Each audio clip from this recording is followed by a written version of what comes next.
Good morning, सुप्रभात मेरे प्यारे प्यारे बच्चों। देखो बेटा, क्या है, कक्षा 10 का गणित है। तो कक्षा 10 की जो गणित है, ठीक है, उसका चैप्टर नंबर फर्स्ट है। और ये एक्सरसाइज क्या है, 1.1 है, ठीक। और ये क्या, वृक्ष विधि का प्रयोग करके बताइए कि 3 गुणे 5 गुणे 7, ठीक है, प्लस 1 संयुक्त या भाज्य संख्या क्यों है। ए बाबू, भाज्य क्या होता है? भाज्य मतलब जो कट जाए, ठीक। देखो, अभाज्य संख्या मतलब कि जो खुद से कटे। अभाज्य संख्या क्या है? अभाज्य संख्या किसे बोलते हैं बताओ? अभाज्य संख्या वो होती है जो एक या खुद से कटे। जैसे 5 है, ये आपका 5 है, तो 5 बताओ, 5 किससे कटेगा? 5 जो है पूरी तरह किससे कट जाएगा? 5 या तो खुद 5 से कटेगा या 1 से कटेगा। अब जैसे तुम्हारा जो है ना 5, समझे कि नहीं? तो ये आपका क्या हो गया? अभाज्य हो गया, ठीक। अभाज्य क्या है? जो अन्य से भी कट जाए। अन्य मतलब दूसरे संख्या अंक से भी कट जाए। जो संख्या दूसरों से संख्या से भी कट जाए या अंक से कट जाए, तो क्या होता है? भाज्य होता है। भाज्य मतलब जो सभी से कट जाए, है ना। तो देखिए, ये क्या कह रहा है कि वृक्ष विधि का प्रयोग करके बताइए कि 3 गुणे 5 गुणे 7 प्लस 7 एक संयुक्त या भाज्य संख्या है, ठीक। पहले वृक्ष विधि का प्रयोग करेंगे। पहले ये जो क्वेश्चन दिया गया, इसको लिखो बेटा। सर्वप्रथम क्या करते हैं बेटा? देखिए, सर्वप्रथम ये जो हमारा क्वेश्चन दिया गया है, 1 मिनट बाबू, मैं क्वेश्चन मिला लूं, है ना। क्वेश्चन से एक बार मैं मिला लूं। 3 गुणे 5 गुणे 7, हाँ बेटा सही है, क्योंकि यहाँ 2 बार गुणे का साइन था ना, तो हमने कहा प्रश्न मिला ले, ठीक। तो ये देखो, 3 गुणे 5 गुणे 7 प्लस 7 है, ठीक है ना। तो देखिए, सबसे पहले ये जो प्रश्न दिया गया है बाबू, पहले इसको देखिएगा। क्या दिया गया है? 3 गुणे 5 गुणे 7 और प्लस क्या है? 7 है, ठीक। ध्यान दीजिएगा, 3 गुणे 5 गुणे 7। तो देखो बाबू, 3 गुणे 5 15, 3 गुणे 5, 3 का 5 में गुणा करोगे 15 आएगा। अब ये दोनों, इन दोनों की कहानी खत्म हो गई, है ना। तो देखो, ये तुम्हारा क्या है? 3 गुणे 5, 3 पछे 15, आपस में गुणा हो गया, 15 हो गया। अब 15 का 7 से गुणा करो। 15 सत्ते कितना होता है? 15 सत्ते 105, 15 सत्ते 105। तो इसका इसमें गुणा किया, 15 आया, तो 15 का 7 में गुणा किया, 105 आया। तो ब्रैकेट में 105 लिखो, क्योंकि सबका गुणा कर दिया, 105 आया, प्लस क्या हो गया? 7। अब ये कोष्ठक जो होता है, ये कोष्ठक क्या है? हटा दो। तो ये 105 हो गया। कोष्ठक के बाहर प्लस का साइन लगा है, प्लस का साइन लगा दो। तो 105 और 7 क्या हो जाएगा? 112 हो जाएगा, ठीक। अब इस ये तो हो गया, और इसमें किसका प्रयोग करना है बेटा? वृक्ष विधि का प्रयोग करते हुए बताना है, ठीक। अब हमने आपको बताया था कि सबसे पहले आपको क्या आना चाहिए? एलसीएम आना चाहिए, ठीक है। एलसीएम यानी लोवेस्ट कॉमन, ठीक है। ये तुम्हारा क्या होता है? एलसीएम होता है, ठीक। एलसीएम होता है बेटा, ठीक है। इसे हम क्या बोलते हैं? लघुत्तम बोलते हैं, ठीक है, या लोवेस्ट कॉमन फैक्टर होता है, ठीक।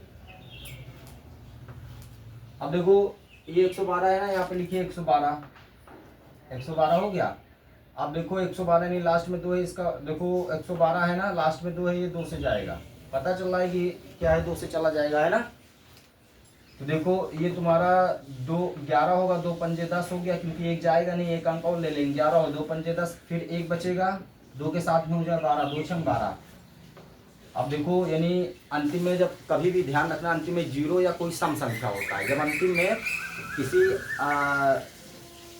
कोई भी, जैसे 105 है, 105 है, तो उसके 105 के अंतिम में तुम्हारा अंक क्या है? 5 है, वो 2 से नहीं जाएगा। लेकिन ये ध्यान रखना कि अंतिम अंक अगर 0 होता है या सम होता है, ठीक है, तो वो 2 से क्या होता है? भाज्य होता है। इसका अंतिम अंक 6, इसका मतलब 2 से जा रहा है। 2 दूनी 4, 1 बचा, 16 हो जाएगा 6 के साथ में, और 2 अठे 16, 2 एकम 2, 2 चौक 8। अब देखो, 2 सत्ते 14, 7 एकम 7, ठीक। ये हो गया। देखो, 2 दूनी 4 दूनी 8 दूनी 16 सत्ते 112 होता है ना। गुणा करो, देखो 112 आ रहा, 2 दूनी 4, 4 दूनी 8, 8 दूनी 16 सत्ते 112, ठीक है ना। अब इसका वृक्ष विधि बनाना है। क्या करना है? वृक्ष विधि। तो हमारा क्या था? 112, ए बाबू 112 का वृक्ष विधि बनाओ। 112 देखो वृक्ष विधि तो हमने बताया था हाई 2 का 56 के साथ बनेगा, यानी 2 का 56 के साथ बनेगा। देखो बहुत गुरुजन यहाँ बीच में गुणा लगा देते हैं ना, तो आप गुणा लगा सकते हो और नहीं भी लगा सकते हो, क्योंकि वृक्ष विधि में दोनों चीजें समान हो, सही रहेगा। ठीक, अब देखो इसका हो गया 112 का हो गया 2 और 56 का जोड़ा बन गया, 2 56 का जोड़ा बना दिए।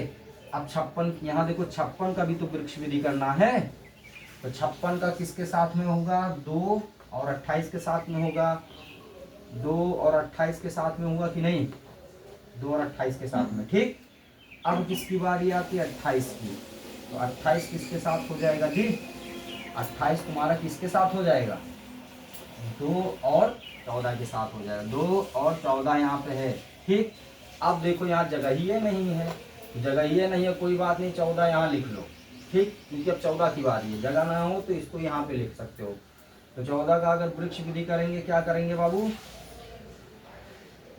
तो 2 और 7 के साथ होगा, 2 और 7 के साथ। ठीक है ना, हो गया ना।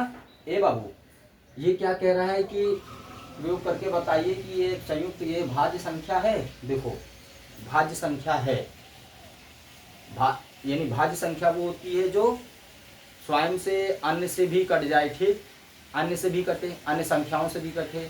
ठीक है, तो अन्य से भी कट जाए तो वो क्या होता है, भाज्य होता है। तो देखो ये 2 2 2 2 है ना, और 7 से भी कटा, ठीक है ना, तो ये भाज्य है।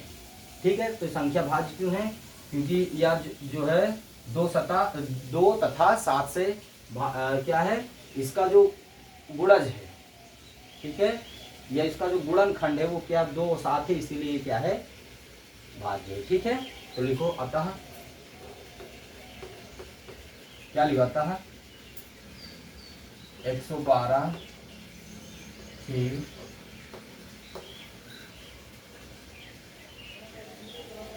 गुणनखंड गुणनखंड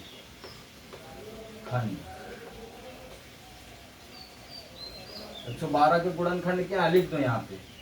देखो 2 गुणे 2 गुणे 2 गुणे 2, 2 कितनी बार आया है, 4 बार, 2 की पावर 4 लिख सकते हो। ठीक, और 7 कितनी बार है, गुणा 7। ठीक है, लिखवाता है 112 के गुणनखंड 2 टू दी पावर 4 इंटू 7 है, तो 7 है, तो यह भाज्य है, तो यह भाज्य है। क्या लिखो, तो यह भाज्य है। ठीक है, ये लिख दो, यही आंसर हो गया। ठीक है ना, क्योंकि पहले हमने क्या किया, प्रश्न जो दिया उसको हल किया, फिर वृक्ष विधि अपनाया, फिर ये क्या कह रहा है कि बताइए कि संयुक्त या भाज्य संख्या क्यों है। तो देखो बेटा, हमने क्या कहा कि जो मतलब खुद से भी और अन्य से भी क्या हो जाए, विभाज्य हो जाए, तो वो क्या है, भाज्य संख्या होती है। तो आता है 112 के गुणनखंड। देखो ये पावर 4 यानी कि 2 कितने बार है, 4 बार है, 4 बार दिख रहा है कि नहीं, 1 2 3 4, तो 4 को कहाँ लिखो, पावर में, 2 को एक बार लिख दो, गुणे 7, 7 तुम्हारा एक बार आया तो पावर 1 छिपी रहती है ना, हाइडन रहता है। तो बताओ 2 और 7 है ना, तो ये इसीलिए ये क्या है, भाज्य है। ठीक, ओके बेटा, ठीक, थैंक यू।